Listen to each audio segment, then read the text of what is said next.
Hello friends, मेरा नाम है अमित यादव और आपका फिर से स्वागत करता हूं एक बार इस चैनल में।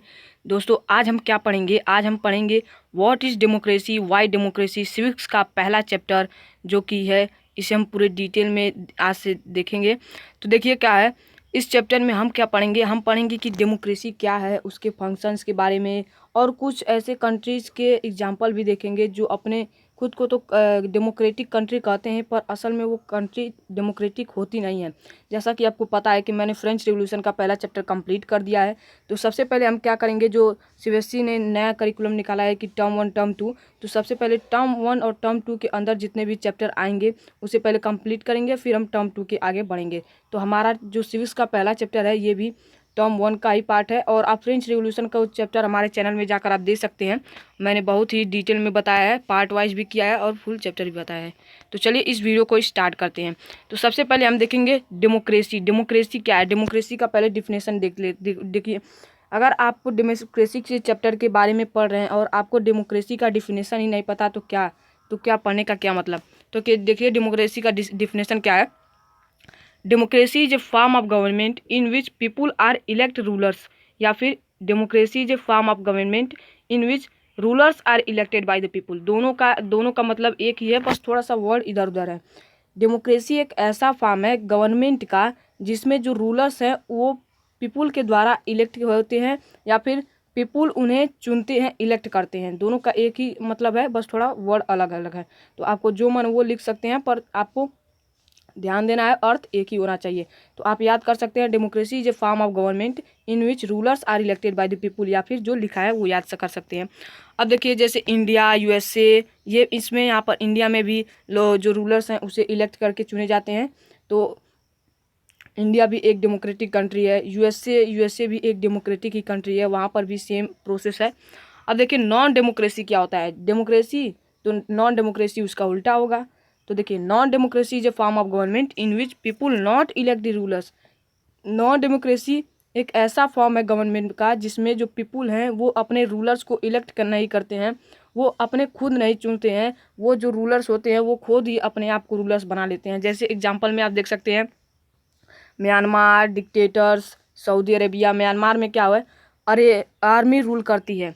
जो म्यांमार में है वहाँ पर आर्मी रूल करती है, not elected by the people. People से इलेक्ट नहीं होते हैं रूलर्स, जो हैं वो पीपुल से इलेक्ट नहीं होते हैं, आर्मी खुद रूल करती है। Dictators not elected by the people, और सेम प्रोसेस सऊदी अरबिया है।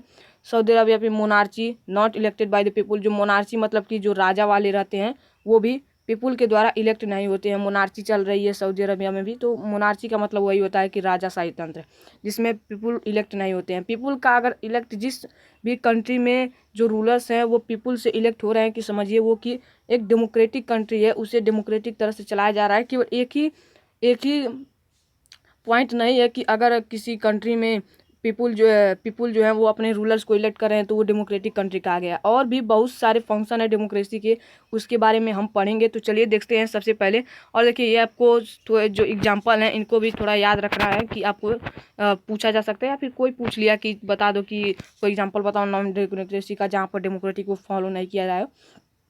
तो देखिए मैंने जैसे आपको बताया कि डेमोक्रेसी के बहुत सारे फीचर्स हैं, उनके आधार पर अगर वो सारे फीचर्स किसी कंट्री में अप्लाई होते हैं या फिर वो फुलफिल होते हैं तो ही उसी कंट्री को डेमोक्रेटिक कंट्री कहा जाता है। तो देखिए सबसे पहला रूल्स देखिए, डेमोक्रेसी का रूल और जो ये फीचर्स ऑफ डेमोक्रेसी है, इन दोनों को जो मैं आपको बताने जा रहा हूँ ये को आपको याद तो बिल्कुल ही होना चाहिए, बहुत ही अच्छे तरह से याद होना चाहिए, क्योंकि ये सब आपको कोई भी पूछ सकता है और एग्जाम में तो आएगा ही आएगा। क्योंकि ये क्वेश्चंस बहुत ही इम्पॉर्टेंट है, इम्पॉर्टेंट क्वेश्चन आप समझ सकते हैं। डेमोक्रेसी का जो एग्जाम डिफिनेशन है और ये जो फीचर्स ऑफ डेमोक्रेसी है, तो देखिए पहला, और लाइन बाय लाइन आपको याद होना चाहिए। और देखिए ये जो मैंने जो लिखा है ये एनसीईआरटी की बुक से है। अगर आप एनसीईआरटी की बुक से आंसर लिखते हैं तो टीचर और ज़्यादा खुश होता है। तो कि सबसे पहला जो पॉइंट है, rulers are elected by the people who take all the major decision. आपको एज इट इज याद कर लेना है। देखिए क्या कर रहा है, rulers are elected by the people who take all the major decision. वो रूलर्स जो इलेक्ट होते हैं पीपुल के द्वारा, जो पीपुल्स के द्वारा चुने जाते हैं कि आप हमारे रूलर्स हैं, वही देश के जो मेजर बहुत ही महत्वपूर्ण डिसीजंस होते हैं उन्हीं को उस डिसीजन को लेने का अधिकार है। अगर ये नहीं होता है तो वो मतलब कि वो डेमोक्रेटिक कंट्री है ही नहीं, वहाँ पर जो मन वो अपने मनमानी कर रहा है। तो देखिए पहला point, rulers are elected by the people who take all the major decisions. वह रूलर्स जो पीपुल के द्वारा इलेक्ट होते हैं उन्हीं को मेजर्स डिसीजंस जो है वो सभी मेजर डिसीजन उन्हीं को लेना चाहिए। दूसरा पॉइंट है, दूसरा फीचर है, electors offer a choice and fair opportunity to all the people to change their current leaders. इसका क्या मतलब है, जो इलेक्टर्स होते हैं, जो पहले से इलेक्टर बने रहते हैं, वो एक सभी लोगों को एक चॉइस और फेयर अपॉर्चुनिटी देते हैं कि आप अपने रूलर्स को, अपने करेंट रूलर्स को चेंज कर सकते हैं। मतलब कि आपको पता ही होगा कि जो जैसे इंडिया में हर 5 साल पे इलेक्शन होता है, तो इलेक्शन क्या मतलब है, मतलब कि इलेक्शन जो है इलेक्टर करवा रहे हैं कि अगर आप किसी अपने दूसरे लीडर को चुनना चाहते हैं तो आप उसे चुन सकते हैं इलेक्शन के द्वारा। अगर मुझे नहीं चुनना चाहते तो मैं हट जाऊंगा। इसका मतलब यही है, electors offer a choice and fair opportunity to the people to change their current leaders. Electors जो होते हैं सबको एक फेयर अपॉर्चुनिटी, मतलब कि एक मौका देते हैं कि आप अपने करेंट लीडर्स को बदल सकें। तो देखिए 2 पॉइंट्स यहाँ पर है और 2 पॉइंट्स मैं देखिए अब मैं आपको एक चीज़ क्लियर कर देना चाहता हूँ। इस चैप्टर में आप जो भी चीज़ पढ़ेंगे डेमोक्रेसी और डेमोक्रेसी के फीचर्स पे ही बेस्ड होगा। जितने भी ये चारों जो मैं आपको बता रहा हूँ, जो व्हाट इज़ डेमोक्रेसी, जो देखिए चैप्टर का नाम है what is democracy, why is democracy. तो व्हाट इज़ डेमोक्रेसी के जितना भी पार्ट है उसमें जो डेमोक्रेसी के फीचर्स हैं उन्हीं पर किसी एक कंट्री का एग्जांपल लेकर बताया गया है। तो चलिए हम दूसरे फीचर्स को भी देखते हैं। आपको इन दोनों फीचर्स को याद कर लेना है, ये बहुत ही इम्पॉर्टेंट है। अब देखिए क्या है, मैं आपको ये नोट्स मिल जाएगा, आप डाउनलोड कर सकते हैं। अब देखिए तीसरा हमारा फीचर्स क्या है, the choice and opportunity is available to all the people on the equal basis. जैसे मैंने आपको बताया कि लीडर्स जो होते हैं वो ऑफर एक फेयर अपॉर्चुनिटी प्रोवाइड करते हैं सभी पीपल को, वो कि अपने लीडर्स को, करेंट लीडर्स को बदल सकते हैं। तो एक चीज़ और होता है कि जो फेयर अपॉर्चुनिटी और चॉइस प्रोवाइड होती है वो सबके लिए और समानता पे होती है। मतलब कि सभी पीपुल्स, ये नहीं कि आपके पास कम ज़मीन है या फिर आप दलित हैं तो आपको नहीं अधिकार है अपने वोट, मतलब अपने करंट लीडर्स को बदलने के। हम अमीर हैं या फिर हम जो भी चीज़ है हम ही केवल बदल सकते हैं। ये जो होती है ये सभी लोगों के समान अधिकार का होती है। The choice and opportunity is available to the all people on the equal basis. सभी पीपुल के लिए अवेलेबल होता है बराबर के समान पर, इक्वल बेसिस पर।